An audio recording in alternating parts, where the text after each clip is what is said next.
నేపాల్లో రాజకీయ సంక్షోభం మరింత తీవ్రమైంది. సోషల్ మీడియా బ్యాన్ తో మొదలైన జెన్జెడ్ ఉద్యమం కొత్త మలుపు తిరిగి నేతల అవినీతిపైకి మళ్లింది. యువత ఆందోళనలతో రాజధాని కాఠ్మండు అగ్నిగుండమైంది. పార్లమెంట్, సుప్రీంకోర్టుతో పాటు అధ్యక్షుడు, ప్రధాని, మంత్రుల నివాసాలకు నిప్పు పెట్టారు నిరసనకారులు. ఈ మంటల్లో మాజీ ప్రధాని సతీమణి సజీవ దహనమయ్యారు. నేపాల్ ప్రధాని, అధ్యక్షుడు రాజీనామా చేశారు. అయితే ప్రధాని రాజీనామా చేసినా ఆందోళనకారులు శాంతించలేదు. దీంతో కాఠ్మండులో నిరవధిక కర్ఫ్యూ విధించాల్సి వచ్చింది. సైన్యం రంగంలోకి దిగింది. దేశ భద్రతా బాధ్యతను చేపట్టింది. ఆందోళనల నేపథ్యంలో కాఠ్మండులోని త్రిభువన్ అంతర్జాతీయ విమానాశ్రయాన్ని మూసివేశారు. భారత్ నుంచి వెళ్లే విమానాలను నిలిపివేశారు. సరిహద్దుల్లో భారత ప్రభుత్వం అప్రమత్తత ప్రకటించింది.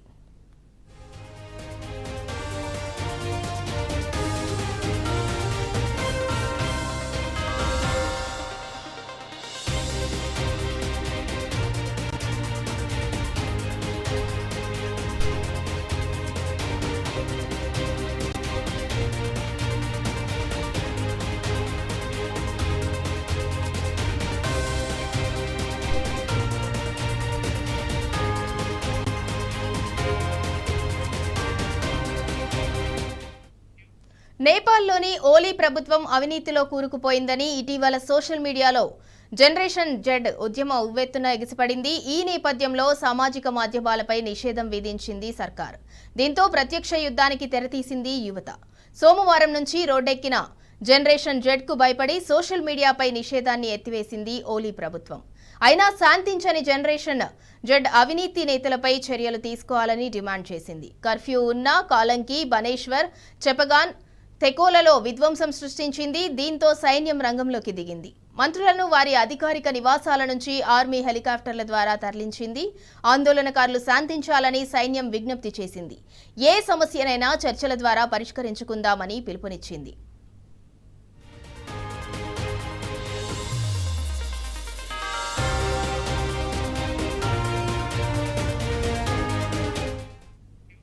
నేపాల్లో ఆందోళనల నేపథ్యంలో భారత్ అప్రమత్తమైంది. అక్కడి భారతీయుల కోసం అత్యవసర కాంటాక్ట్ నెంబర్లను ఏర్పాటు చేసింది. అత్యవసర పరిస్థితి ఎదురైతే భారత ఎంబసీ నెంబర్లను సంప్రదించాలని సూచించింది.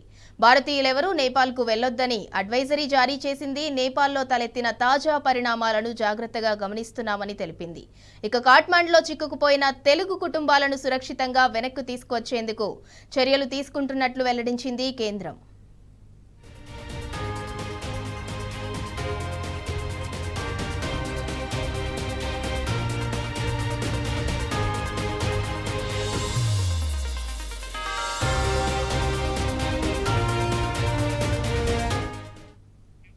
ఇక నేపాల్లో రాజకీయ సంక్షోభం మరింత తీవ్రమైంది. ఇదే అంశానికి సంబంధించి మరింత సమాచారం మా ప్రతినిధి కిరణ్ అందిస్తారు. కిరణ్.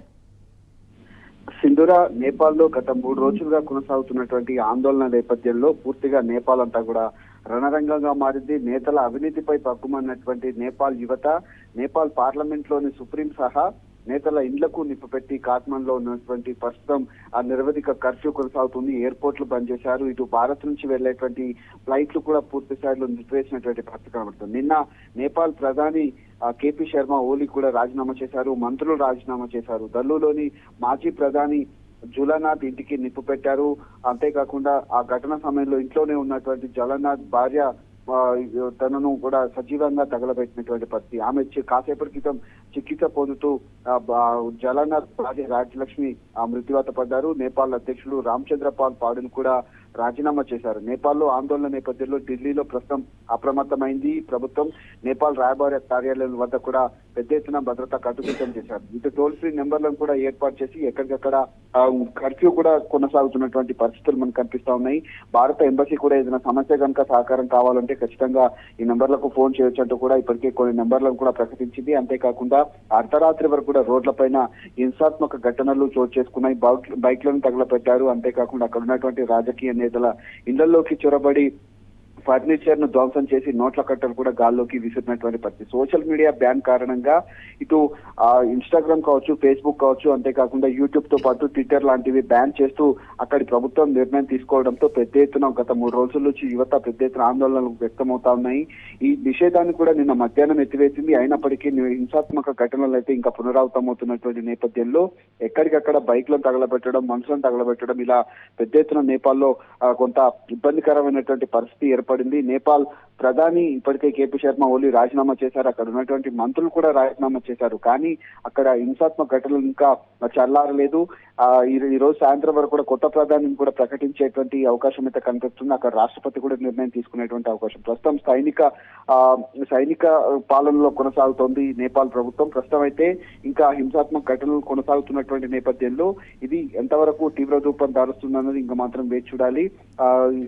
జెడ్ కార్యక్రమం ఏదైతే ఉందో ఆ కార్యక్రమానికి పెద్ద ఎత్తున ఆ అల్లర్లు కూడా చెలరేగుతున్నాయి. అక్కడ ఉన్నటువంటి రాజకీయ నేతలకు సంబంధించినటువంటి అవినీతి ఆరోపణలు, అక్కడ ఉన్నటువంటి ప్రభుత్వ ఆందోళన కార్యక్రమాల పైన సోషల్ మీడియాలో ఇటీవల కాలంలో జెడ్ ఆందోళనలు వ్యక్తం చేస్తా ఉన్నాయి. సోషల్ మీడియాలో పెద్ద ఎత్తున పోస్టులు కూడా చేపడుతున్న నేపథ్యంలో వాళ్ళ మీద ఎంక్వైరీ వేయాలి, విచారణ జరిపించాలంటూ కూడా వాళ్ళు ఆందోళన వ్యక్తం చేస్తున్నారు. వాటిని బ్యాన్ చేయడం ఎందుకు అంటూ కూడా యువత పెద్ద ఎత్తున రోడ్లపైకి వచ్చినటువంటి సందర్భాలు మనకు కనిపిస్తున్నాయి. ఈ రోజు కూడా హింసాత్మక ఘటనలు కూడా కొనసాగుతున్నటువంటి పరిస్థితులు అయితే మనకు కనిపిస్తున్నాయి. అక్కడ ప్రభుత్వం ఏ విధంగా స్పందిస్తుంది, సైనికులు కూడా కొంతమంది కాల్పులు జరపడంతో దాదాపు 20 మంది చనిపోయారు, దాదాపు 400 నుంచి 500 మంది గాయపడ్డటువంటి సిచ్యువేషన్ అయితే మనకు కనిపిస్తా ఉంది. సిద్ధురా, అయితే కిరణ్, నేపాల్లో తెలుగు వాళ్ళు కూడా చిక్కుకున్నట్లు తెలుస్తుంది. వాళ్ళని సురక్షితంగా రాష్ట్రానికి రప్పించే ప్రయత్నం కూడా జరుగుతున్నట్టు తెలుస్తుంది. దానికి సంబంధించి డీటెయిల్స్ ఏంటి? అయితే ఖచ్చితంగా మీరు అన్నట్టుగా ఏదైతే నేపాల్లో ఉన్నటువంటి భారతీయులు ఎవరైతే ఉన్నారో కొన్ని రాష్ట్రాలకు సంబంధించినటువంటి వాళ్ళు అక్కడ విద్యను అభ్యసించడం కావచ్చు, ఉద్యోగాలు చేసేటువంటి వాళ్ళు కొంతమంది ఉన్నట్టుగా తెలుస్తుంది. భారత ఎంబసీ కార్యాలయం కూడా వారిని సురక్షితంగా తీసుకొచ్చేందుకు ఏదైనా ఇబ్బంది కనుక తలెత్తినట్లయితే ఫోన్ నెంబర్లను కూడా ఇప్పటికే భారత ఎంబసీ కార్యాలయం కావచ్చు, ఇటు కేంద్ర ప్రభుత్వం కూడా కొన్ని నెంబర్లను కూడా ఏర్పాటు చేసింది. వాటికి కాంటాక్ట్ అయితే ఖచ్చితంగా వారిని వెనక్కి తీసుకొచ్చేందుకు భారత ప్రభుత్వం కూడా అక్కడ ఉన్నటువంటి పరిస్థితిని ఎప్పటికప్పుడు పర్యవేక్షిస్తుంది. కేంద్ర ప్రభుత్వంతో పాటు రక్షణ శాఖ ఇవన్నీ కూడా విదేశాంగ మంత్రి వీళ్ళందరూ కూడా ఒక కమిటీకి సంబంధించి వేసేటువంటి అవకాశాలు అయితే కనిపిస్తున్నాయి. వారంతా కూడా అక్కడ ఉన్నటువంటి వారిని సురక్షితంగా తీసుకొచ్చేందుకు ప్రత్యేక విమానాల ద్వారా, ఇటు రైళ్ల ద్వారా కూడా వాళ్ళని తీసుకొచ్చేందుకు కూడా కొన్ని ప్రయత్నాలు అయితే కేంద్ర ప్రభుత్వంతో పాటు రాష్ట్రాలకు సంబంధించినటువంటి వాళ్ళు ఉన్నటువంటి మంత్రులు, కొంతమంది ఇన్ఛార్జ్ మంత్రులు కూడా వీటిని పర్యవేక్షిస్తున్నట్టుగా మనకైతే సమాచారం అందుతుంది. Right, thank you Kiran.